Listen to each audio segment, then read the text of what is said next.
Hello friends, welcome back to Chitra science hub. हमारा आज का टॉपिक है mechanism of action of flavin nucleotide coenzymes. Flavin nucleotides जो होते हैं ये हमारे कहाँ से डेराइव होते हैं, क्या उनके विटामिन प्रिकर्सर जो होते हैं वो विटामिन बी टू है। राइबोफ्लेविन से इन्हें हम डेराइव करते हैं और बी टू की डेफिशिएंसी से स्किन के इन्फ्लेमेशन होते हैं।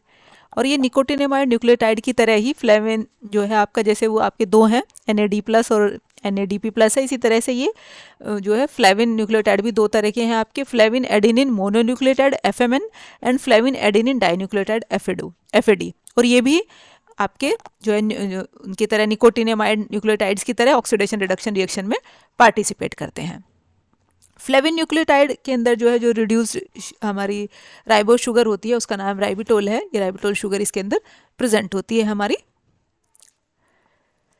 और राइबिटोल प्लस फ्लेविन को हमने कहा राइबोफ्लेविन। तो राइबोफ्लेविन हमारा किस किस का कॉम्बिनेशन है? राइबिटोल का और फ्लेविन के कॉम्बिनेशन को हमने कहा riboflavin. In contrast to NAD+ and NAD+, FAD and FMN usually bound tightly to the enzyme, so this coenzyme is a prosthetic group। मतलब जो NAD+ और NADP+ है वो लूजली बाउंड होते हैं हमारे सब उसके साथ जो है एंजाइम के साथ, लेकिन दूसरी तरफ ये जो ये वाले कोएंजाइम है हमारे FAD और FMN ये टाइटली बाइंड होते हैं एंजाइम के साथ, तो इसलिए क्या ये प्रोस्थेटिक ग्रुप की तरह काम करते हैं। FAD oxidizes different types of substrate that are not oxidized by NAD+। FAD उन सबस्टेट को भी ऑक्सीडाइज कर देता है जिन्हें NAD+ नहीं कर पाता, जैसे ये एमीन को इमीन में ऑक्सीडाइज करता है, थायोल को डाइसल्फाइड में, सैचुरेटेड अल्काइल ग्रुप को अनसैचुरेटेड अल्कीन में, and oxidise NADH to NAD+।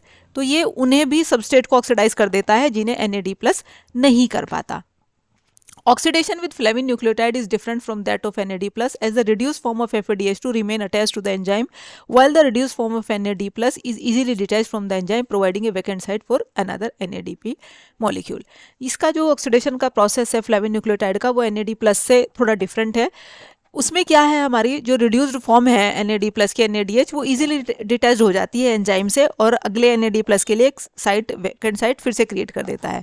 लेकिन इसमें क्या है, हमारी जो रिड्यूस्ड फॉर्म है इसकी आपकी इसमें जो रिड्यूस फॉर्म है हमारी FADH2 ये एंजाइम के साथ ही हमारी अटैच रहती है।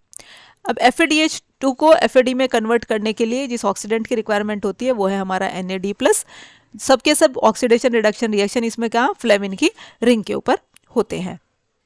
The reduction of flavin is a two-step process involving a stable free radical semiquinone as intermediate। इसमें सेमीक्विनोन एक इंटरमीडिएट की तरह बनता है। तो ये दो स्टेप प्रोसेस है। फर्स्ट स्टेप में क्या बनेगा, एक आपका फ्री रेडिकल सेमीक्विनोन जो है हमारा एक फ्री रेडिकल बनेगा। अगले स्टेप में क्या हो जाएगा, द अनपेयर्ड इलेक्ट्रॉन हमने सेकंड वाले में, फर्स्ट वाले में ये बन जाएगा हमारा फ्लेवोसेमिक्विनोन, और सेकंड मतलब फर्स्ट वाले स्टेप में क्या है आपका ये वाला हमने बॉन्ड स्प्लिट किया तो ये आपका यहाँ पे H इस वाले क्योंकि दो फ्री रेडिकल साइट हो गए यहाँ H जुड़ गया, यहाँ पे फ्री रेडिकल साइट हमारा एज इट इज रह गया।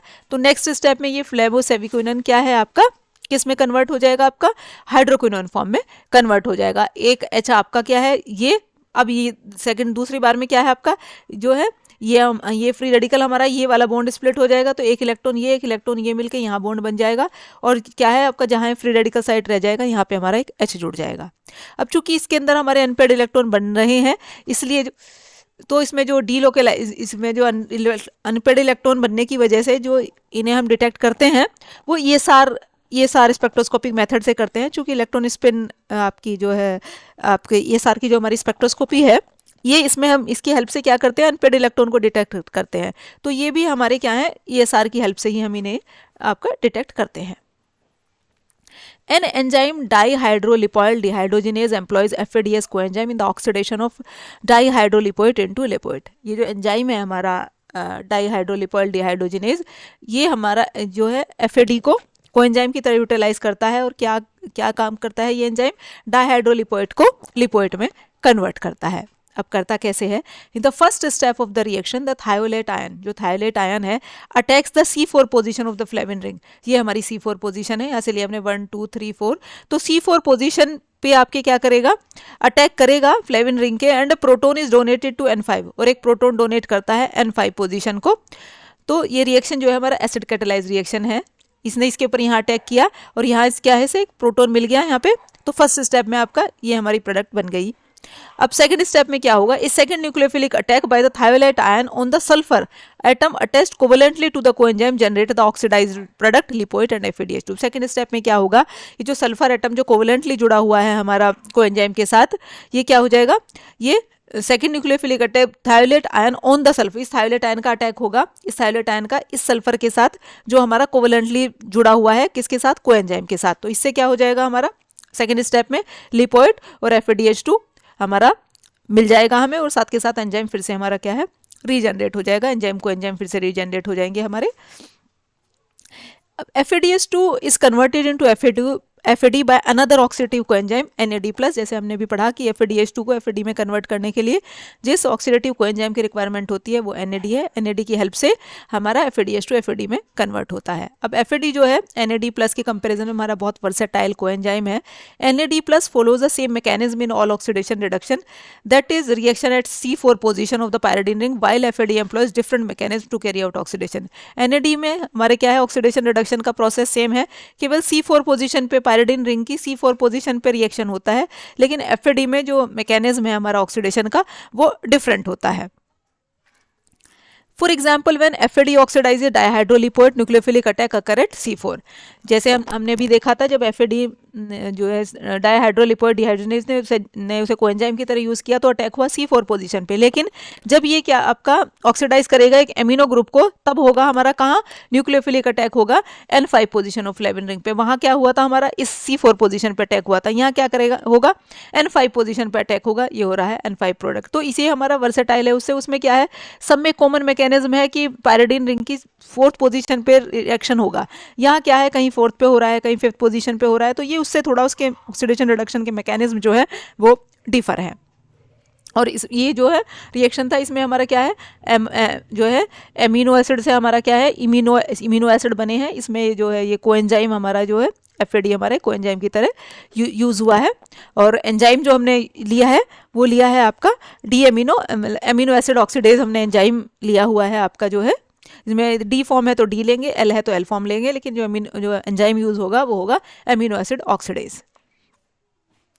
Other enzyme we use is FADS coenzyme. जो दूसरे एंजाइम जो FAD को कोएंजाइम की तरह यूज़ करते हैं वो है succinate dehydrogenase. The succinated form from succinyl coenzyme A is oxidized to fumarate by flavoprotein succinate dehydrogenase। इसमें इस सक्सिनेट डिहाइड्रोजिनेज एंजाइम जो है वो सक्सिनेट को फ्यूमेरेट में कन्वर्ट करता है, और इस रिएक्शन को जो कोएंजाइम हमारा यूज़ होता है वो होता है FAD। दूसरा जो एग्जाम्पल है वो है glycerol 3 phosphate dehydrogenase. In glycolysis glycerol 3 phosphate is converted into dihydroxyacetone phosphate by the enzyme glycerol 3 phosphate dehydrogenase aided by FADS coenzyme। इसमें भी जो आपका ग्लाइकोलाइसिस में ग्लिसरॉल 3 फॉस्फेट जब हमारा डाई हाइड्रोक्सीएसीटोन फॉस्फेट में कन्वर्ट होता है, तो इस एंजाइम को ग्लिसरॉल 3 फॉस्फेट डिहाइड्रोजिनेज कैटालाइज करता है, और इसमें भी हमारा क्या है, FAD जो है एक कोएंजाइम की तरह हमारा यूज होता है। ये था हमारा आज का टॉपिक। Thank you.